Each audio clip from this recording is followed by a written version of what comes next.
Madame, Monsieur, bonjour et bienvenue à cette édition. Voici tout de suite les titres du journal.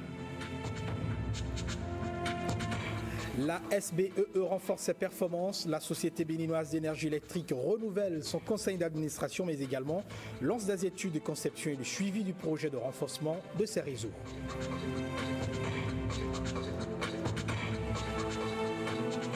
L'administration publique béninoise se met en ordre de bataille contre les cyberattaques. Elle se dote d'un arsenal de prévention à l'initiative du ministère de l'Intérieur et de la Sécurité publique.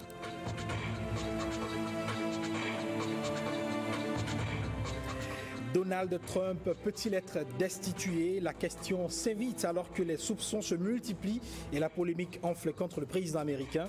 Nous proposons dans cette édition un éclairage sur la procédure juridique en matière aux USA. Voilà donc pour les titres. Bonjour et bienvenue dans ce journal. Lancement ce mardi des études de conception détaillée et suivi du projet de renforcement et de réhabilitation des réseaux de distribution de la SBE dans les grandes villes du Bénin.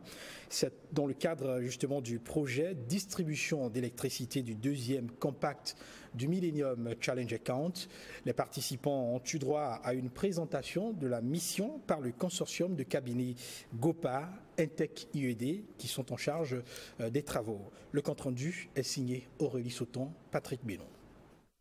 La réalisation des travaux de construction et d'équipement du projet distribution d'électricité du second compact du Millennium Challenge et compte va contribuer à coup sûr à l'assainissement et à la relance du sous-secteur de l'électricité.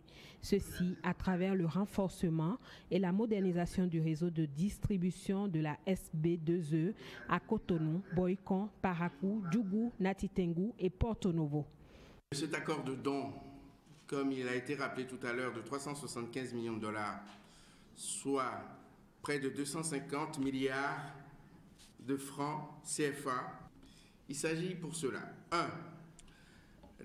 d'établir un projet de réforme des politiques et de renforcement des institutions. 2. établir un projet de production d'électricité. 3. un projet de distribution d'électricité. Et enfin, l'accès à l'électricité hors réseau. Il se concilie bien avec le programme d'action du gouvernement. Le lancement de la présente étude de conception du projet marque la première phase de l'opération. L'étude que nous lançons ce jour établira les précisions d'ingénierie et de la gestion environnementale et sociale nécessaires pour après lancer les passations de marché pour la construction d'un réseau plus moderne et plus fiable pour la satisfaction des besoins énergétiques du peuple béninois. Et compte tenu de l'importance et des défis de cette étude, je voudrais inviter toutes les structures impliquées à se rendre disponibles, à travailler franchement avec les experts du consortium et à mettre à leur disposition les informations et la documentation pertinente et utile requises. Au menu de la rencontre, la présentation du projet et l'exposé de la méthodologie et du plan de travail par le consultant. Et toujours dans ce même sillage, la SBE renouvelle son conseil d'administration. Les nouveaux membres de l'organe ont été officiellement installés mardi. Ils ont été nommés au cours du conseil des ministres en date du 17 mai dernier. Leur installation intervient dans un contexte de réforme lancé dans le cadre de l'accord signé entre l'État et Millennium Challenge Corporation en septembre 2015. La cérémonie a eu lieu à la direction de la SBEE en présence du ministre de l'énergie. Aurélie Sauton, Patrick Bénon. Cette cérémonie d'installation des nouveaux membres du conseil d'administration de la SB2E consacre la réalisation de l'une des réformes prévues avant l'entrée en vigueur du second compact du MCA. Au nombre de 7, ils devront pendant les 4 années à venir siéger au sein de l'organe suprême de décision et de gouvernance de la société. Ils sont appelés à relever d'énormes défis.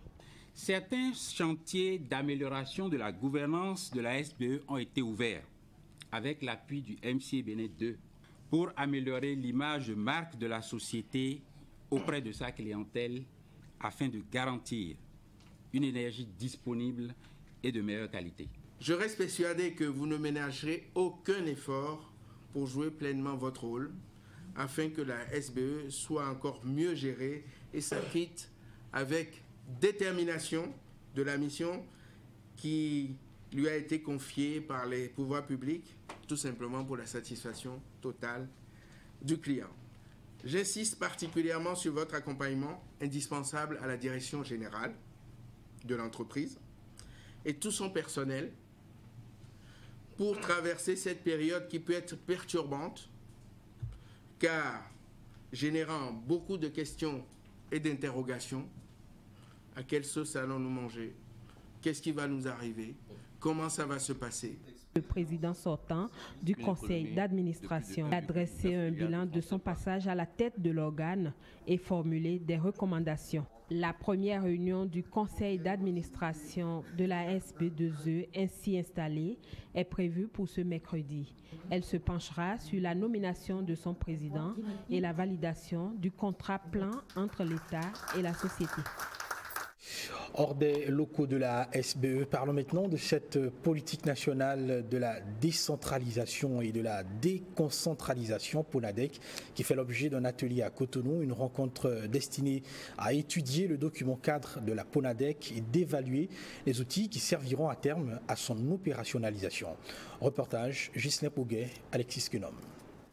La politique nationale de la décentralisation et de la déconcentration PONADEC est au cœur d'un atelier d'information à Ouida. 3 jours durant, les cadres du ministère en charge de la décentralisation et les experts de la gouvernance locale passeront en revue le contenu de la PONADEC, sa vision, ses objectifs, ses outils d'opérationnalisation. À l'ouverture des travaux, le ministre Barnabé Dassigli de la décentralisation et de la gouvernance locale a tenu à rappeler aux participants de l'atelier l'objectif qui doit gouverner les travaux. L'objectif des présences assises est d'échanger avec les membres du cabinet et des directeurs de mon département ministériel sur le contenu de la PONADEC pour permettre d'assurer une supervision efficace et pointue de sa mise en œuvre. L'atelier étant appuyé par la GIZ, la chargée de la coopération à l'ambassade d'Allemagne a voulu mettre le doigt sur les goulots d'étranglement.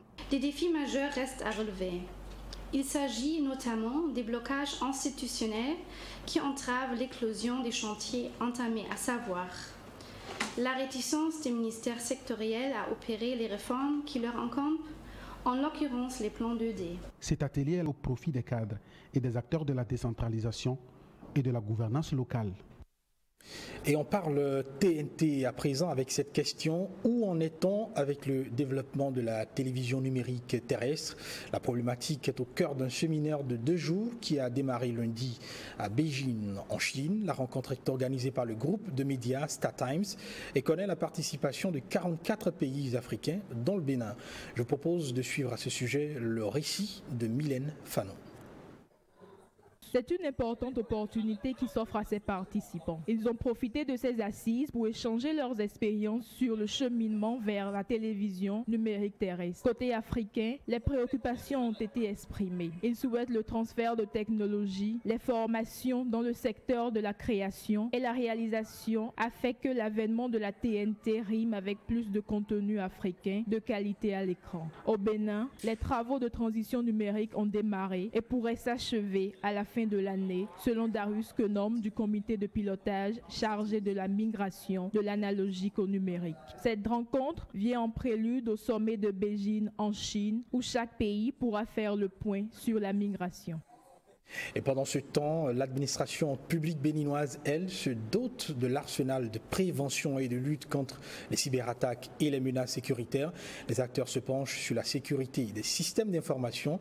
Le maître d'œuvre de cette stratégie reste le ministère de l'Intérieur et de la Sécurité publique. Le point avec Ulvaïs Balogun et Dine Bouraïman.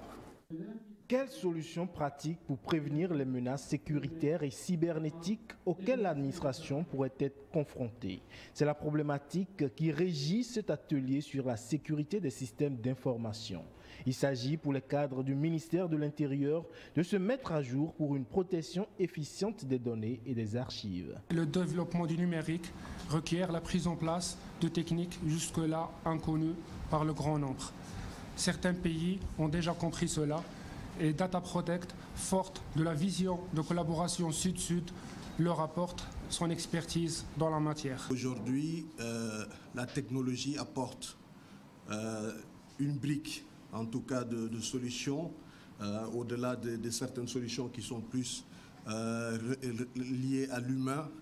Nous sommes là aujourd'hui pour présenter des solutions. Et pour atteindre cet équilibre sécuritaire, le représentant du ministre relève la pertinence du sujet. Aucun pays de la planète ne peut se targuer aujourd'hui de se dire à l'abri de tout risque.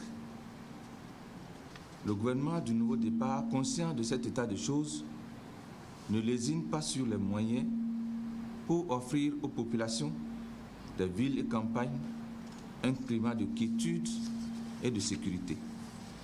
C'est dans ce souci que s'inscrit l'organisation du présent atelier de formation informatique. Cet atelier sur la présentation des solutions contre le spectre de la cybermenace servira donc de socle sécuritaire pour l'administration béninoise. On parle maintenant éducation et on en vient à cette polémique relative à l'organisation des examens nationaux en licence et en master et les frais de participation à ces différents examens.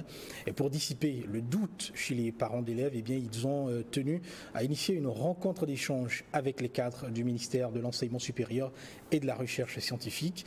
Dans un jeu de questions-réponses, des clarifications ont été apportées et l'équivoque levé. Je propose de suivre le reportage de Enoch Mpati et Yves Goudopassi.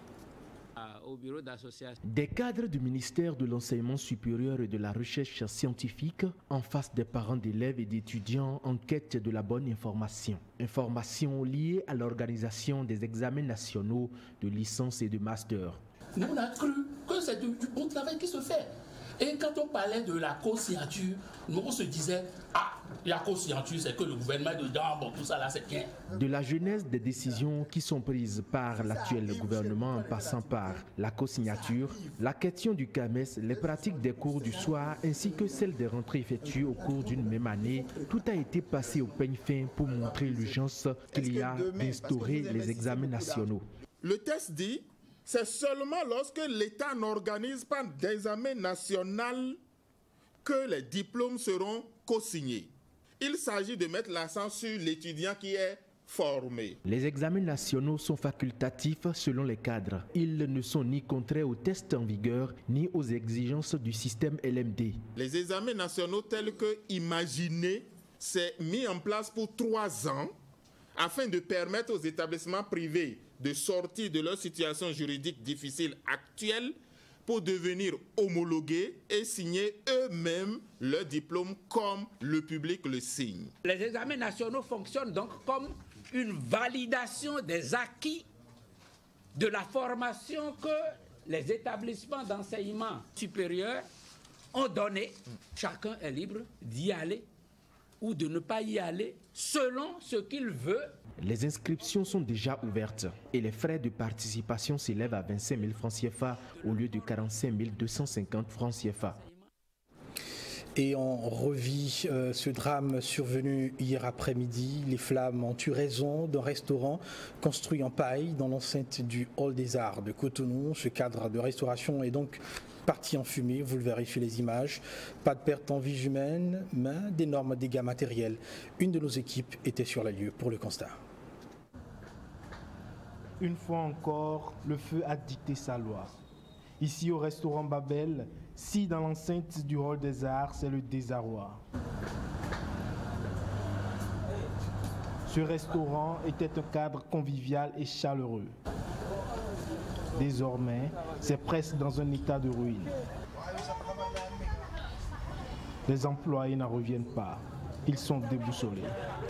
Je n'étais pas sur les lieux quand cela a commencé.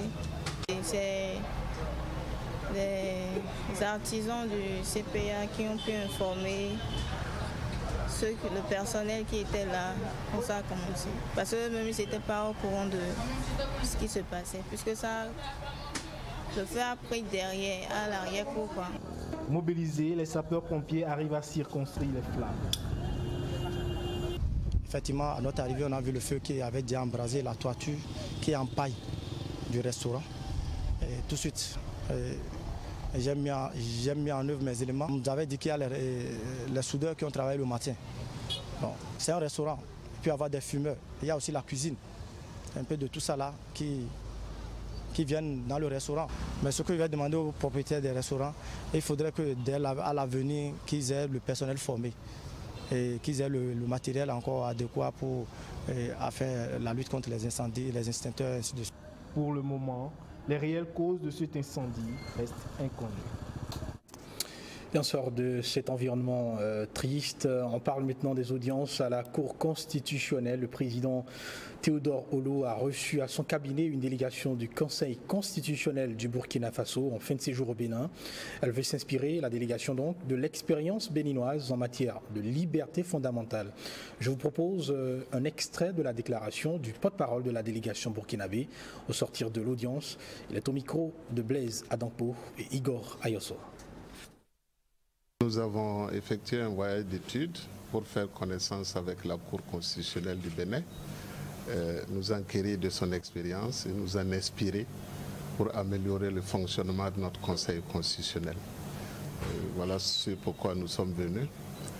C'est vrai que la Cour constitutionnelle du Bénin connaît des innovations de par la Constitution et nous sommes venus donc nous inspirer de ces situations pour voir dans quelle mesure on peut améliorer ce qui se passe chez nous. Bon, il faut dire que la Cour constitutionnelle du Bénin statue beaucoup sur les libertés fondamentales, ce qui n'est pas tout à fait le cas au Burkina, où pour le moment, c'est surtout les questions de constitutionnalité des lois que nous examinons plus fréquemment. Alors, nous pensons que dans quelques temps, certainement, notre Conseil va évoluer aussi dans ce sens en ce qui concerne le contrôle des violations des libertés fondamentales. Et on en vient maintenant à ce projet Run Like a Girl. Il s'agit en clair d'un projet de danse soutenu par l'ambassade des États-Unis au Bénin. Pendant plus d'une semaine, 17 jeunes béninois se sont familiarisés avec les rudiments de la danse à travers un atelier de formation. La séance de restitution a eu lieu à l'ISMA en présence de nos reporters Précieuse Akwekonou et Calvador Awano. Run Like a Girl, courir comme une femme, est un projet initié par Anikaya Dance Teacher en collaboration avec le Centre multicorps du Bénin. Une occasion pour les deux structures de former des jeunes à la danse, des danses qui véhiculent des messages assez poignants. On a eu à travailler sur plusieurs clichés. Par exemple, on dit conduire comme une femme, marcher comme un homme. C'est vrai que la société nous a inculqué des choses, mais à des moments, il faudrait qu'on se pose aussi la question, qu'est-ce que ça veut dire ? Parce que d'autres modifient leur façon de vivre, leur façon d'être à cause de ces clichés. La danse est un moyen de communication. C'est également un art qui s'accorde parfaitement avec la musique. La danse nécessairement a besoin de la musique. Donc il m'a été demandé d'emmener le chant dans un esprit quand même vaudou, dans un esprit blues africain. Et ce que j'ai essayé de faire en chantant des chansons qui viennent fondamentalement des arcanes du Fa.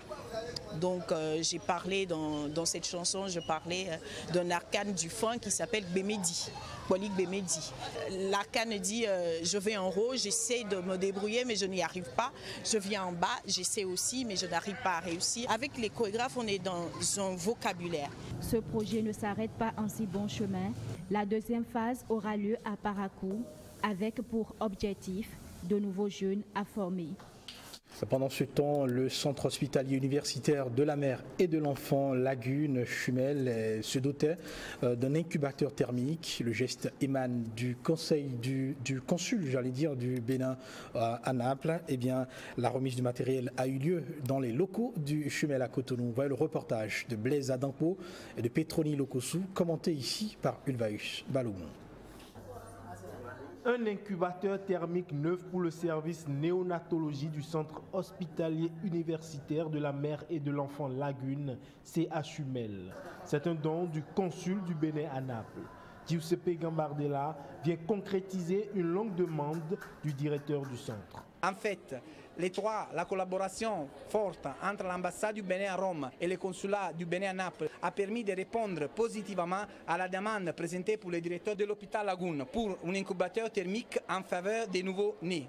Les deux institutions se sont activées pour procurer ces appareils jugés utiles comme équipement complémentaire pour des cas exceptionnels. Ce matériel vient renforcer le service néonatologie pour donner des chances de vie aux enfants nés prématurés. Cet incubateur que nous venons de recevoir viendra renforcer le matériel technique que dont nous avons besoin pour prendre en charge les enfants qui sont nés avant terme, c'est-à-dire les prématurés ou les enfants qui sont nés de petits poids.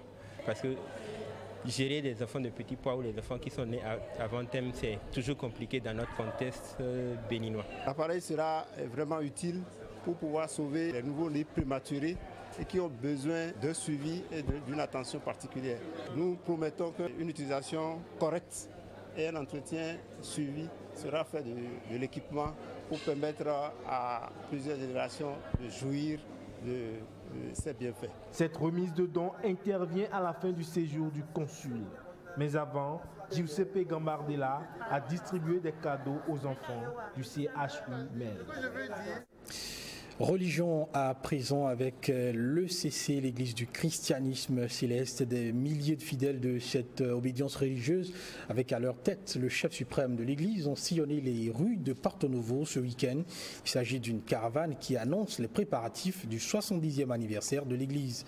Il a lieu le 29 septembre prochain, mais avant, Guillaume Avienon et Enoch Adandé nous restituent les moments de cette ambiance caravanesque. Alléluia, Alléluia, Alléluia, Alléluia, Alléluia, Alléluia, Alléluia. Une prière du chef suprême de l'Église du christianisme céleste sur l'esplanade du stade Charles de Gaulle de Porto Novo pour lancer la caravane annonciatrice du 70e anniversaire de l'institution. Une caravane à travers la ville de Porto Novo sur 10 km. Porto Novo, la capitale du Bénin, a vu naître l'église du christianisme céleste, une église primitive fondée par le prophète Samuel Biléou Joseph Ochofa le 29 septembre 1947. L'organisation n'a cessé de drainer du monde depuis et c'est avec une ferveur et une joie inexprimables que les fidèles de l'église ont parcouru les 10 km du circuit retenu par l'instance suprême de l'institution. À l'instar de leurs frères de Porto Novo et du Bénin entier, les millions de fidèles de l'Église du christianisme céleste disséminés aux 4 coins du monde sont en effet appelés à demeurer dans l'extase et la prière dès ce samedi marquant le top d'une célébration étalée sur 4 mois.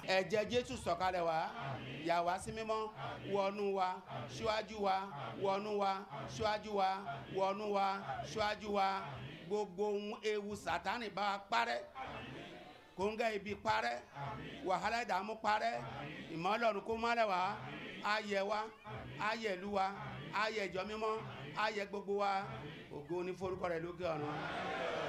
Le 29 septembre prochain, une messe d'action de grâce et des réjouissances diverses sur les paroisses de l'Église du christianisme céleste au Bénin et ailleurs vont mettre un terme au 70e anniversaire de vie de l'institution.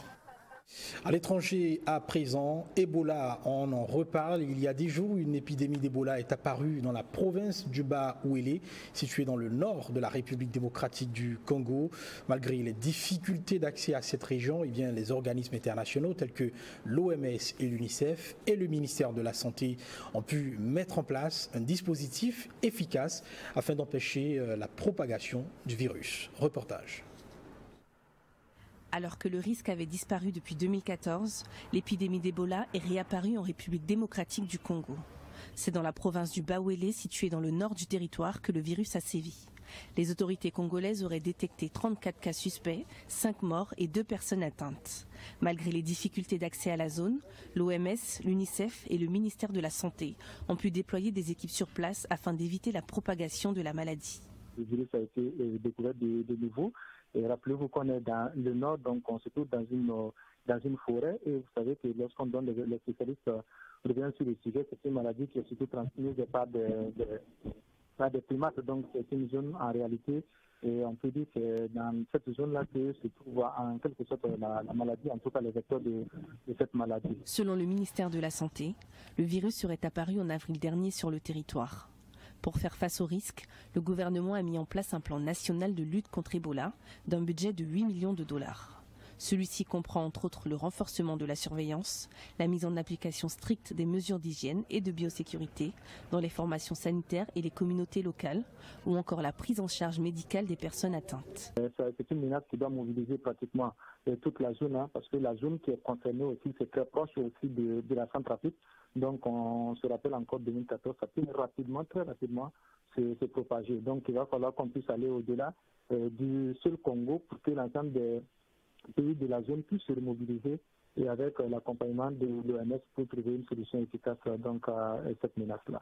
L'épidémie d'Ebola qui a sévi en Afrique de l'Ouest entre 2013 et 2016 aurait infecté plus de 29 000 personnes. En décembre 2016, l'OMS a présenté un vaccin efficace contre la souche dite Zaïre, l'une des souches principales du virus. Aux États-Unis, des chercheurs auraient détecté des anticorps permettant de traiter et de guérir l'épidémie. On se rend aux États-Unis à présent, depuis que le président Donald Trump est investi, les appels à sa destitution se multiplient, conflits d'intérêts potentiels, collusion avec la Russie, partage de secrets d'État, les soupçons et les polémiques s'accumulent sur le président des États-Unis. Mais en fait, peut-il vraiment être destitué? Eh bien, pour le savoir, il faut comprendre comment fonctionne cette procédure juridique qui reste éminemment politique aux États-Unis. Reportage. La destitution, ou impeachment en anglais, c'est la disposition qui permet au pouvoir législatif de démettre un haut fonctionnaire. Ça ne concerne donc pas que le président. Un membre du gouvernement ou un juge fédéral, par exemple, peuvent aussi être destitués. Alors, dans quel cas? Eh bien, selon l'article 2 de la Constitution des États-Unis, un haut fonctionnaire peut être destitué sur mise en accusation et condamnation pour trahison, corruption ou autre crime et délit majeur. En clair, ce n'est pas très clair. Un large champ est ouvert à l'interprétation. Mais voici comment cela se déroule. Pour lancer une procédure de destitution, la Chambre des représentants doit d'abord désigner une commission. C'est cette commission qui rédige les actes d'accusation. Ensuite, cette mise en accusation doit être votée à une majorité simple, toujours par la Chambre des représentants. Enfin, troisième étape, le procès au Sénat. La mise en accusation votée à la Chambre des représentants fait l'objet d'un procès au niveau du Sénat. À l'issue de ce procès, c'est au tour des sénateurs de voter. Pour que la destitution aboutisse, il faut qu'elle obtienne les 2/3 du vote. Voilà donc comment l'impeachment fonctionne, mais en réalité, ça n'aboutit jamais. Sur les 45 présidents des États-Unis, 3 ont fait l'objet d'une procédure de destitution. Aucune n'a abouti. La raison est simple. Au-delà d'être une procédure juridique, la destitution est surtout très politique. Tout repose sur les majorités à la Chambre des représentants et au Sénat. Richard Nixon, par exemple, a quitté de lui-même la présidence des États-Unis parce qu'il savait qu'il n'avait pas beaucoup de soutien, y compris dans son propre camp. A l'inverse, Donald Trump, lui, est plutôt à l'abri pour le moment. Les républicains sont majoritaires à la Chambre et au Sénat, et actuellement, ils n'ont pas envie de se débarrasser de leur candidat. Et ils n'auraient pas grand-chose à y gagner. Mais au fur et à mesure que les scandales éclatent, leur position pourrait bien changer. Surtout, les élections législatives, dites de mi-mandat, seront cruciales pour le président américain, qui pourrait perdre la majorité républicaine dans les 2 chambres. Elles sont prévues le 6 novembre 2018. Ben voilà, ce sera tout pour cette édition. Merci de votre très aimable attention. Nous souhaitons de passer une très belle après-midi.